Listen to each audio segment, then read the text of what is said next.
Hello friends, এই যে খাবার বাড়া হচ্ছে, এই দেখো এইটা হচ্ছে মামের ভাই পার্থ, আর এই যে পূজা ভাইয়ের বউ। আজকে আমাদের একটা প্রোগ্রাম যা বলবে বলো।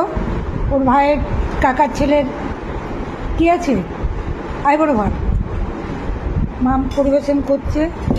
করলা ভাজা দিল, আলু পোস্ত, তো আর ওইটা বলতে আমার খুব লজ্জা লাগে, ডেলি আলু পোস্ত বাটি পোস্ত। কতটা পোস্ত দিয়েছিস? কচু আছে, কচু কচু আর মাশরুম, কচুর তরকারি, আর ওইদিকে কি আছে রেখে দিই। আলু পোস্ত, মাছের তেল, করলা ভাজা, জলদা, সম্বার,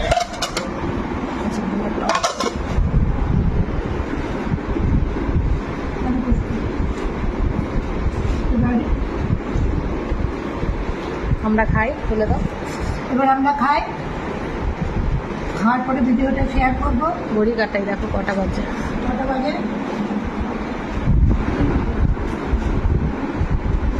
3:15। কোনোদিন 4টেও হয়ে যায়। আমরা দিন মতনই, দিনের বেলায় মিষ্টি 12টার পরে 1টা পরে রান্না থাকে, আর রাতের বেলায় সারা রাত জেগে থাকে। 2:30 3টে চা হয়। ডেলি দেখায় না ভিডিওগুলো, 2-1 দেখায়।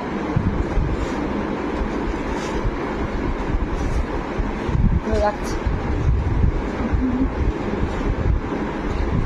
আলু ভাজা দিয়ে খাওয়াবো।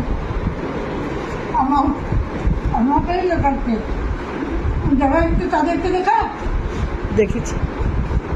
যা ঘরটাকে দেখা। ভাই, রান্না কেমন হয়েছে ভাই? চকতে এসছে। ও দিদি ভাই তো খেলোই না। রান্না কেমন হয়েছে ভাই? আর এই যে চকতে এসছে আমার ভাগিন বউ, জিলাপি নিয়ে এসছে। গরম গরম জিলাপি, গরম গরম জিলাপি, ওদের নিজেদের ঘরে ফ্যাক্টরি, আছে, মিষ্টি দোকান। জিলাপির ফ্যাক্টরি আছে। ফ্যাক্টরি আছে, যখনই আছে গরম জিলাপি নিয়ে আসে। ওই জিলাপির ছবি ভিডিও বেশি দিই। রাখলাম, এবার খাই কিন্তু।